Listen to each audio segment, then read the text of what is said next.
just go and sit my chair. Okay.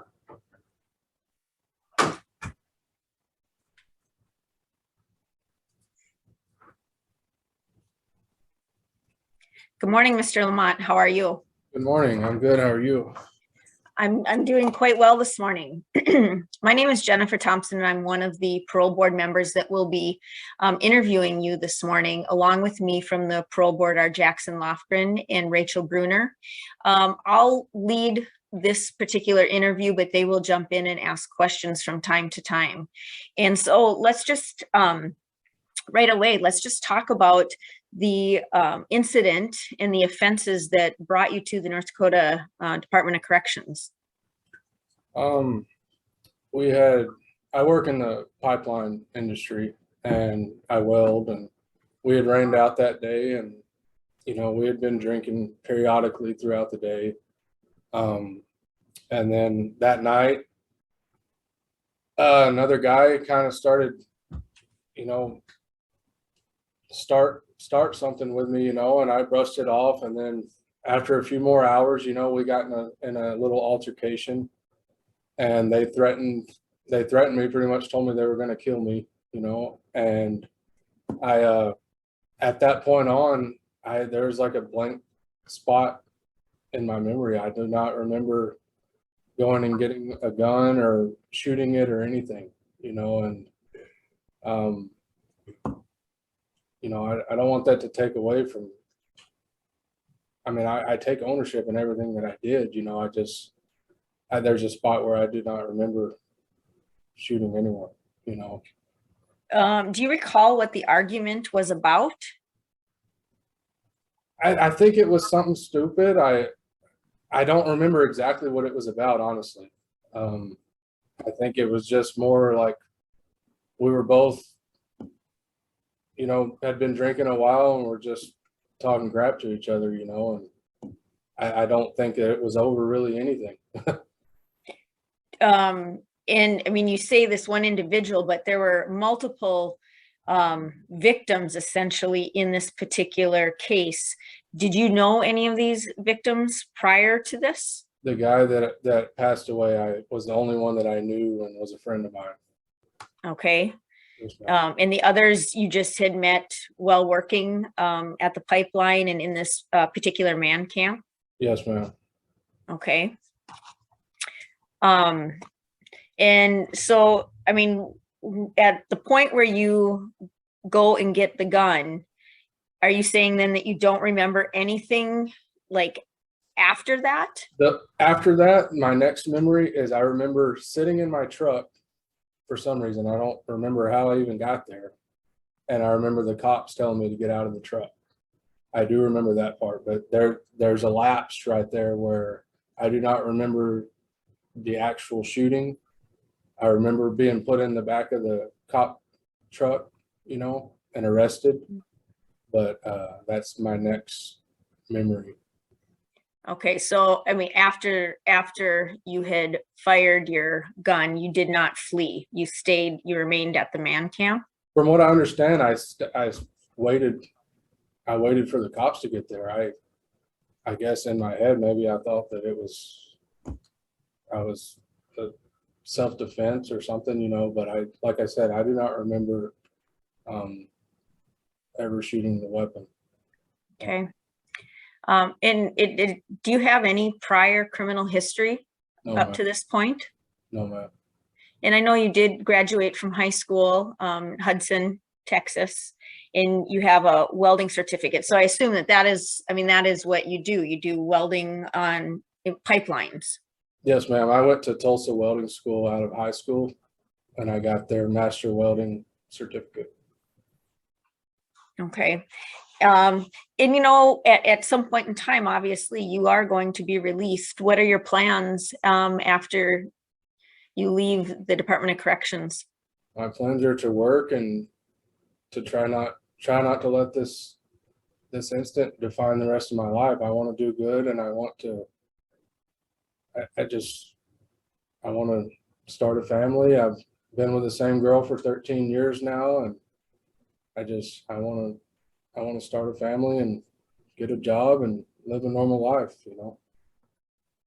And what had brought you to North Dakota? I mean, I realize that especially during the time that this happened, there was a tremendous amount of work going on in the Bakken in North Dakota. So did you specifically come for just to work here, or was it a specific job?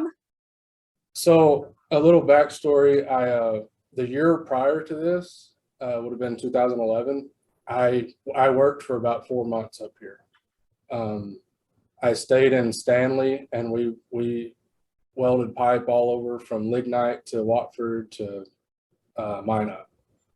And I went back to Texas, and I worked a job in Texas, and we were going to start the southern leg of the Trans-Canada pipeline that obviously was in the news that was delayed, you know. And I had like a month's time in between that job starting. And my welder foreman called me and said, "Hey, there's another job in North Dakota. Would you like to go run the start of that job?" And I said, "Absolutely." So I came up here, and obviously this happened 3 weeks after I got here. And how long was the job supposed to be? A month. Okay. I was only due to be here a month. I had a trailer spot already for my travel trailer in Oklahoma after this. And on the day that this happened, I mean, I understand there was some drinking involved. Were you taking any drugs as well, like methamphetamine or? No, ma'am. And I actually had a hair follicle done right after I got into county that my lawyer had me do to prove that I didn't do drugs or anything like that. Okay. So, and the rest of your family though lives in Texas too, and I assume you want to go back to Texas so that you can be around your family and work down there. Yes, ma'am. Me and my girlfriend have a house right outside of Houston. So. Okay. I don't have any other questions right now. Jackson or Rachel, do you have any? I have a few. What kind of gun was it? It was a 40 caliber Desert Eagle. Was that like a pistol? Yes, ma'am. Okay. What? It was in your vehicle, I take it? Yes, ma'am. What did you use the gun for prior to this, obviously? Honestly, I had shot the gun one time when I bought it from a friend of mine. Other than that, I've never even really shot a gun before that. To tell you So what was your intent in buying it? just for protection. I mean, I work all over the country, and it was just solely just because we've worked in some kind of sketchy places, you know, and people have got robbed and welding trucks have got stolen, and it was just for protection. So you weren't a hunter before this? No, ma'am, I've never hunted. And you obviously can't be a hunter after this or hold a gun. Right. Well, then the weapon was in your vehicle. You went to get the weapon. You don't remember going to your vehicle to go get the gun or anything? No, ma'am. Okay. Have you gotten into fights before this? Just physical altercations? I really haven't. I mean, like maybe when I was a little kid, you know, at school, but nothing serious, and nothing after this event either. One of the, we've looked at a lot of paperwork. One of it indicates that someone mentioned you saying, my family are killers and I'm a killer too, or something along those lines. Has anyone in your family ever been arrested for any kind of violence? Not that I know of, and I don't know. I had, my lawyer did tell me one of them said that, and I don't know who would have said that, or because I didn't tell anyone That you remember anyways. that I remember. Will you still be able to be in the welders union with this on your record? Do you know? I don't know the answer to that, and I don't know that I'm gonna try to even pursue that. I'm thinking right now that I'm probably just gonna try to stay around Houston and maybe get a welding job around there or something else. I have a lot of job offers currently just from family and friends. So I'm gonna kind of weigh my options when I get out and see what best fits me, you know. Okay. All right, I don't have any other questions. Thank you. I don't have any questions. Okay. Well, Mr. Lamont, is there anything else that you would like to tell us or let us know before we make a decision on your parole today? Yeah, I just want to say that, you know, this was extremely out of character. Um, like I said, I've never gotten in trouble prior to this. I haven't gotten any trouble whatsoever my entire incarceration, you know, and I know the damage this has done to my family, and I can only imagine what it's done to their families, you know, and I'm I wish I could tell them that I'm sincerely sorry and that I wish I could take all this back, you know, and I mean that from the bottom of my heart. Okay, well, thank you. We'll have Brandy have you step out of the room for a few minutes, and then she'll bring you back in when we're ready to let you know what our decision is. Okay, All right, thank you. thank you.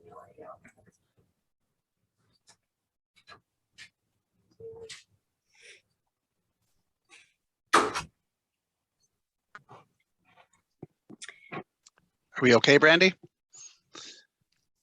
Yep, he is out. You're good. Okay.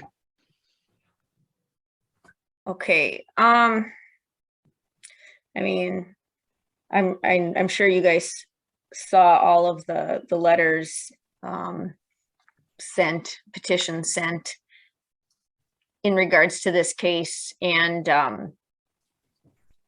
you know, my thought is this could have been a lot. I mean, this was terrible, but it could have even been a lot worse. And I think that he got a gift from the judge in this case by receiving the sentences that he got on all 4 of these counts. And I don't know if this is one. I realize he's been a good inmate, very little trouble. Hasn't had to do any kind of treatment. But at the end of the day, he's lucky he didn't kill more than just one person. And because of the seriousness of this offense, you know, I wouldn't be opposed of denying him parole in recommending that he serve out the balance of his sentence. I have one question. I'm wondering if Brandy, you can look it up, or maybe Steve. Do you know how much restitution he has? I was going to ask him and then I forgot. I could probably find it. It might take a little bit. I'll check And in then- Odyssey see if I can find it here quick. And I'm also curious if he's paid any of it. I realize he's been incarcerated the whole time, but he's been working, so I'm just curious.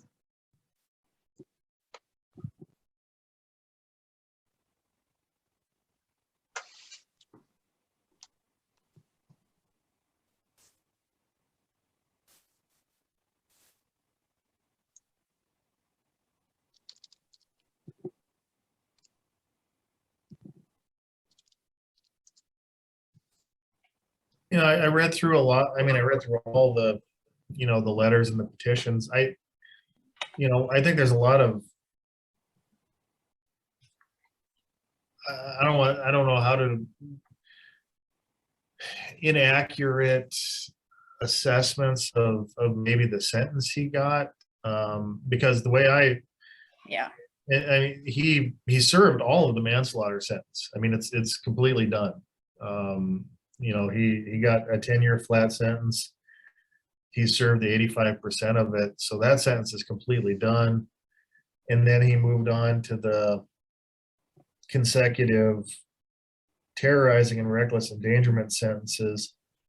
Those had a 2-year mandatory minimum because a firearm was involved. He served all of that as well. So now we're just kind of on the back end of those C felony offenses.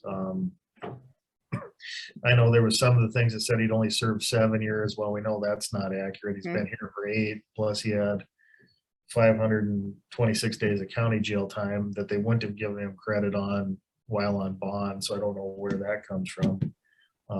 So I mean, there's a lot, and I don't want to say that people are intentionally getting it wrong. I just think that it's confusing and they don't really know what he got for a sentence. And his good time date is 2/26/24. The recommendation is 8/25/22.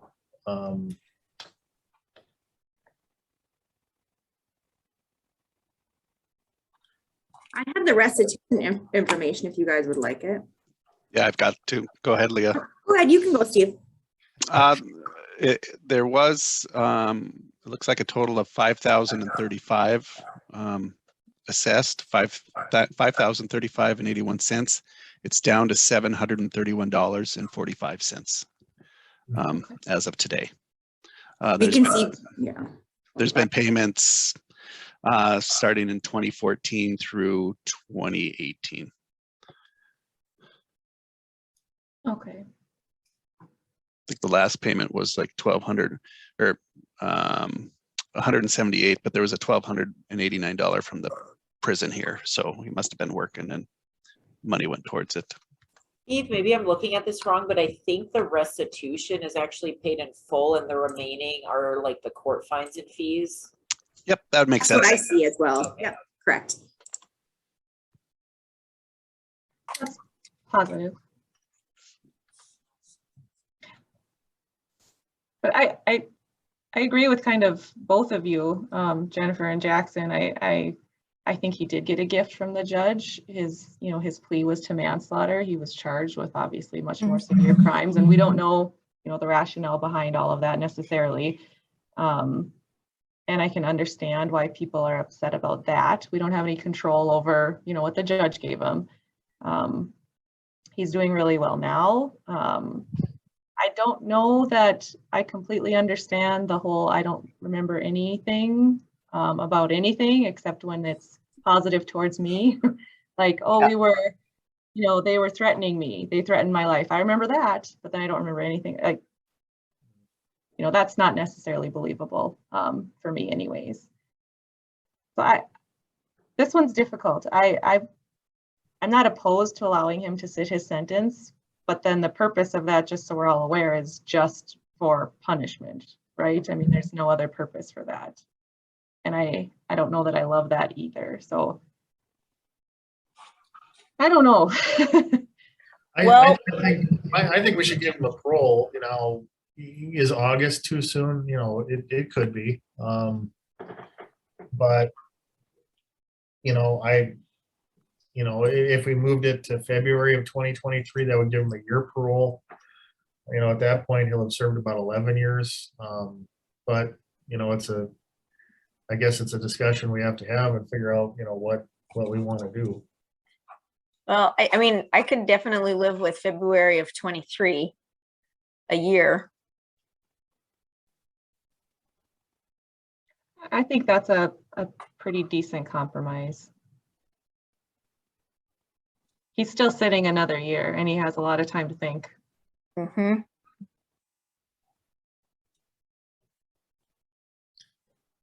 What would be a good date in February of 23? Steve, Leah, any ideas? You could do February, I think it was 7th was a Tuesday. Just he's going to try to interstate compact, I'm sure, to Texas. If that falls through, then I'm guessing he's going to default to something here. But we could do February 7th. It's a Tuesday, 2023. To his Texas Interstate Compact or a plan approved by Adult Services with condition number 16. Okay, I'd move that we give him a parole date of February 7th, 2023 to a plan approved by Adult Services or Texas Interstate Compact with condition number 16. I will second. Any further discussion? And for roll call, Jackson, Yes. Jennifer, Yes. Rachel, Yes. Okay, motion carries. And Brandy, you can bring him back in.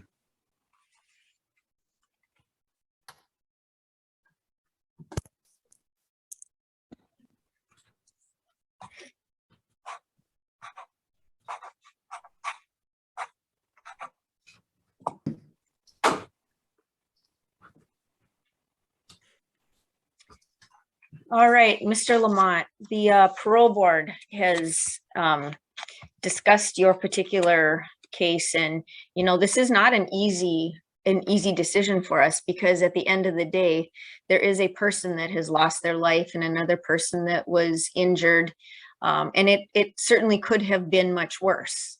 On top of that, you know, we struggle with a little bit of what you can remember and what you can't remember.